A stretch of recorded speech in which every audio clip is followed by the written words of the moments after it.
हर आदमी का अंतिम समय आना ही आना है। ठीक इसी प्रकार से एक बार एक आदमी का अंतिम समय उसको नजर आया कि अब मेरे जीवन की यात्रा समाप्त है। उसके 3 सहयोगी थे। उसने विचार किया, समय समय पर मैं इनको बड़ा सहयोग देता रहा हूं और इन्होंने भी मेरे को बड़ा सहयोग दिया है। तो आखिरी समय जरा देखूं तो सही कि ये मेरे किस काम आएंगे और मैं इनसे किस प्रकार की सहायता ले सकता हूं। उस आदमी ने अपने पहले सहयोगी को बुलाया, जिसको हमेशा नए से नए पकवान देता था, खाने के लिए देता था। उसको हमेशा बलवान करके रखता था, उसको योद्धा बना के रखता था कि इसके बल पर ही ना जाने मैं कितने काम कर लूंगा। उसने उस अपने यार से कहा कि यार, अब मेरा जाने का समय आ गया है, अब तू मेरा कहां तक साथ देगा। उसने कहा, भाई मैं तेरा साथ नहीं दे सकता। मैं तो जैसे ही तेरा जाने का समय आएगा ना, मैं तो उसी समय मैं तो तेरा साथ छोड़ दूंगा, आगे तेरे को ही जाना पड़ेगा। बड़ा उसका मन खराब हुआ कि मैंने तो इसको समय समय पर ना जाने कैसे कैसे सौंदर्य प्रसाधन प्रोवाइड करवाता रहा, इसको कैसे कैसे भोजन दिए, कैसे कैसे पकवान दिए, कितनी मैंने इसको हष्ट पुष्ट रखने के लिए मेहनतें की।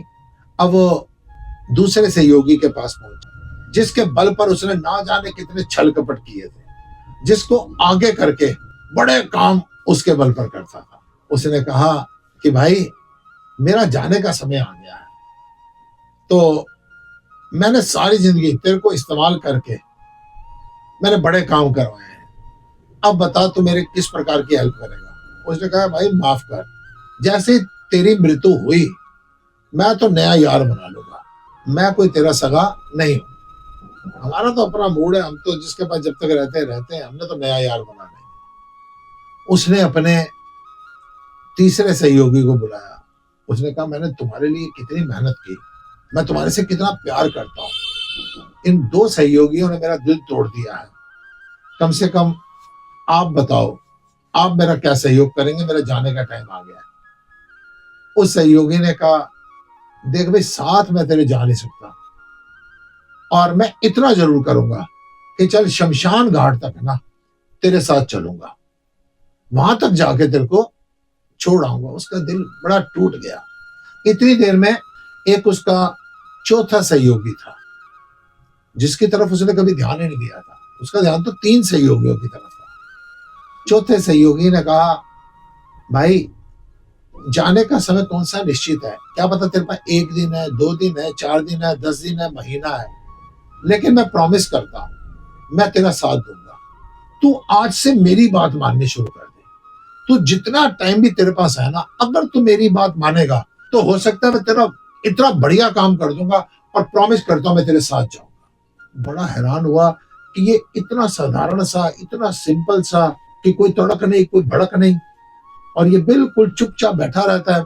कभी भी बोलने लगता है, मैं इसको हुड़क के चुप करवा देता हूँ, और आज ये मेरी सहायता करने के लिए तत्पर है। तो उसने कहा, कोई बात नहीं, अब मैं तेरी बात सुनूंगा। उसने उसकी बात सुनी और चौथे सहयोगी ने उसके साथ देने का प्रॉमिस कर दिया। प्रेमियों, ये चारों सहयोगी आपके पास भी हैं। पहला सहयोगी कौन था?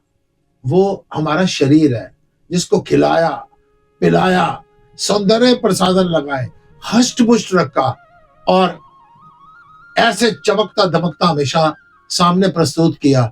उसने क्या कहा, तो इधर मरने की तैयारी करेगा, मैं तेरा साथ छोड़ दूंगा, मैं तेरे साथ नहीं जाऊंगा।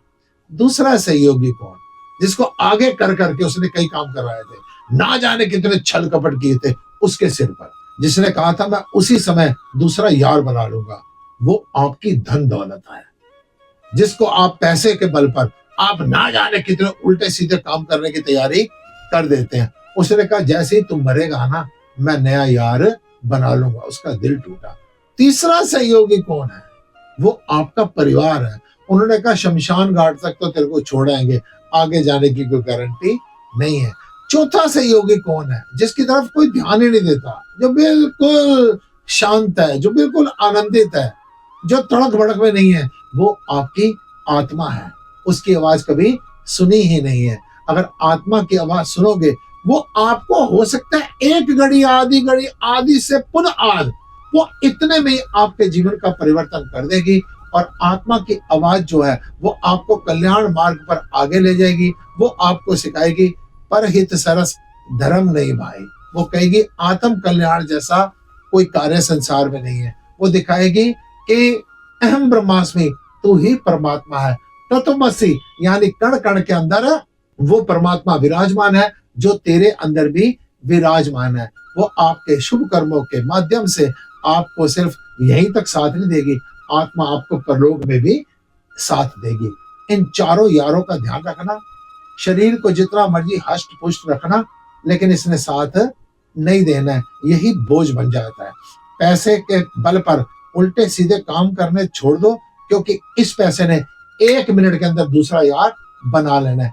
जिस परिवार के लिए जिन्ना नहीं करदार आ तू ठगियां तोड़ के तिनके करान जानेंगे। तेरे परिवार वाले क्या करेंगे? तेरे को शमशान घाट में छोड़ देंगे। अब तेरा ये घर है, हमारा वो घर है। लेकिन आत्मा, आत्मा है एक सच्चा हीरा, काया है एक थैली, ये हमेशा तेरा साथ देगी। आत्मा की आवाज सुनिए और अपना कल्याण कीजिए। ओम नमो नारायण।